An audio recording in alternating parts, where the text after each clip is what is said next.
I've done a few pickleball coaching videos, but I put off doing the serve because I was told by several people off and on that my serve was illegal. Well, I went back and looked at the original rules I got in 1973 when I first started playing the game, and it basically says make ball contact below the waist and it should be an underhand swing. To me, underhand meant not overhand like a tennis serve, but underhand like so. Over the years, I sort of worked on my serve and refined it and ended up with doing a standard forehand, tennis forehand, which is low to high, make ball contact out in front, and follow through with the windshield wiper follow through. Trouble with that is when I went and read the rules of the modern pickleball game, where it's tournament-based rules, it's now what I used to do, which was legal, is now illegal. So I've had to change how I serve. So the problem with the windshield wipers and making contact out in front with the rising paddle makes the paddle, basically, if you make it vertical, you've got a horizontal handle, which means part of the paddle, like half the paddle, is above the bottom of the wrist.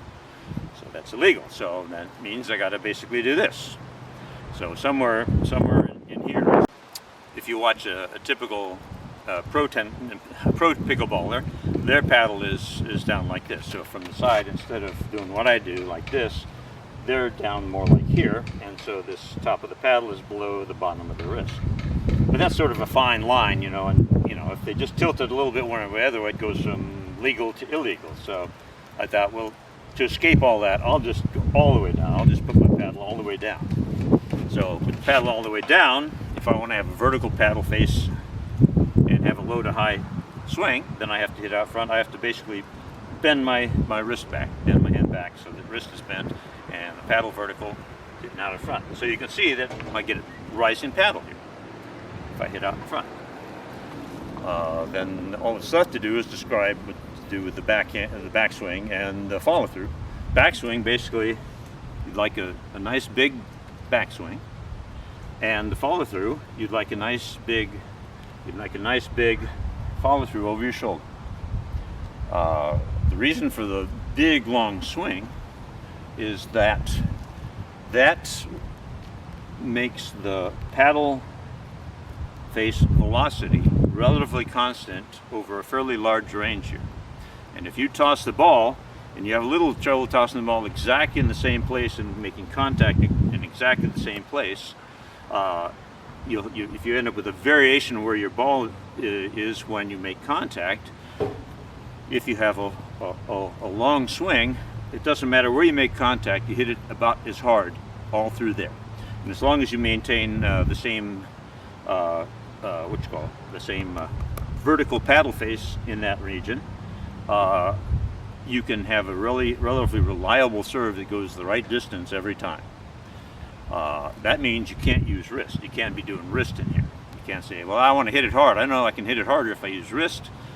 Well, indeed you may hit it harder, but you also hit it wildly, because that rapid change in angle means that you can't have a reliably, the length of the serve is not going to be reliable. It's going to be all over the map. And so you tend to hit that long if you swing hard. So no wrist. So basically you're just having a relatively constant wrist bend back, and so at contact you have a fairly vertical paddle. So how do you do the follow through? Well, the easiest one is what most people do, which is they just tip the paddle up, and they'll actually even do this. Well, again, if you do that, the tendency is to translate that wrist bend here back to contact. So you end up doing the wrist bend here, and then you're back to being all over the map distance-wise.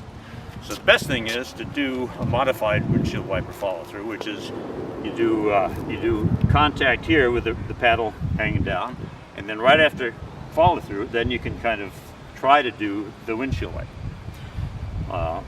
And that just is a way to keep from doing this. If you do that windshield wiper follow-through, that'll keep you from being tempted to do this wrist follow-through and that'll tend to creep back into the contact. So you don't want that to happen.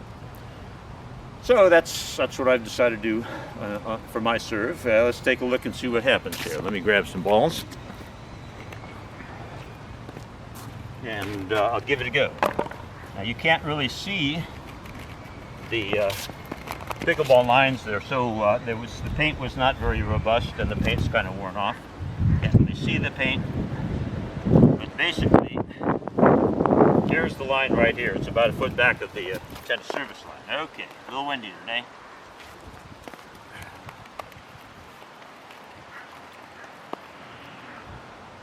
So I'm going to serve ad court so that you can see basically what's going on. So I'll give it a try here.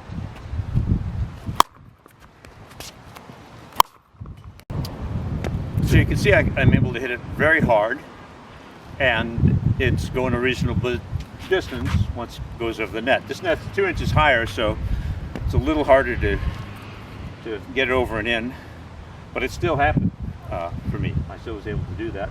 If you look at the service line, the tennis service line over there, the pickleball baseline is about a foot past that, even though you can't see it. It's so faded you can't see it. So anyway, that's my serve. I think that's a good way to do it. You don't always have to hit hard. You can swing softer with that same full swing and place it. It's a little easier to get it in the box if you're not swinging hard.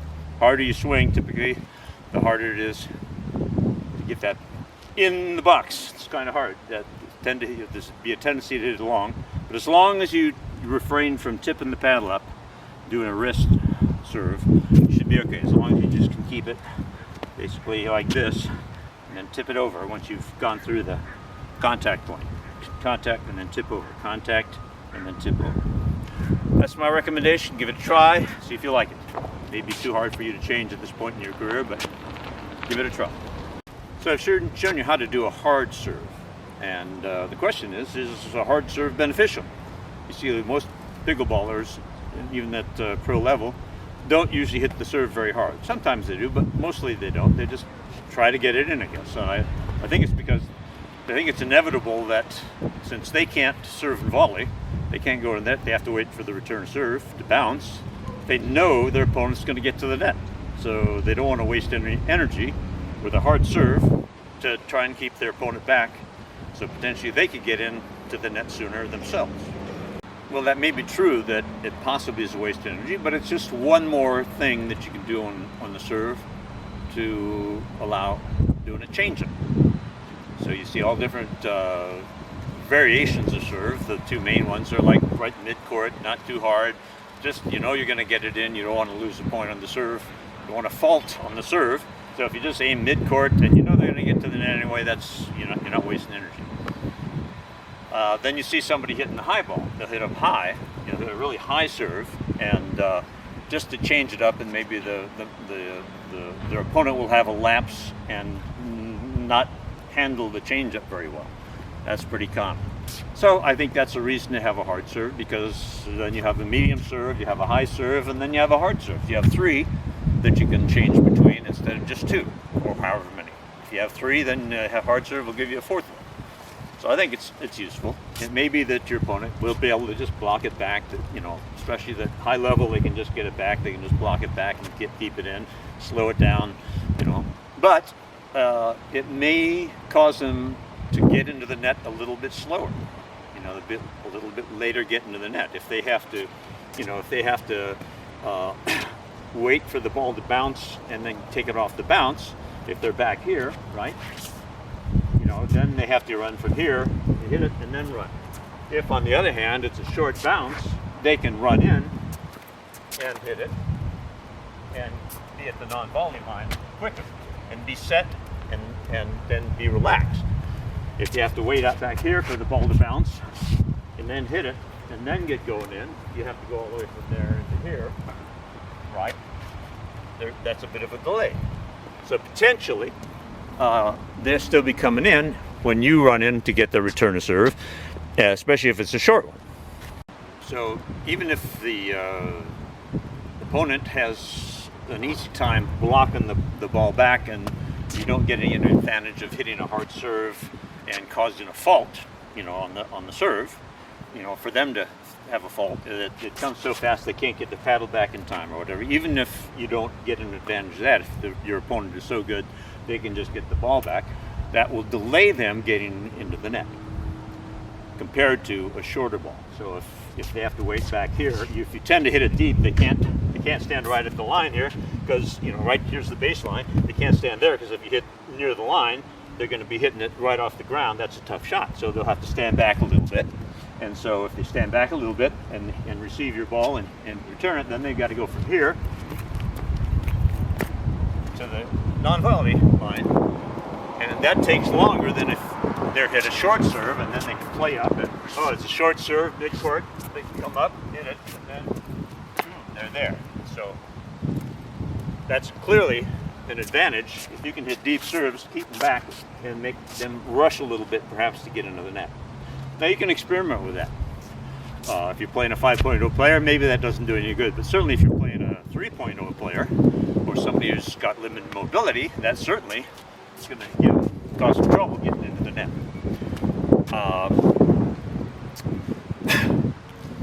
I just say try it. See if it works for you. See if it works. You can always discard it.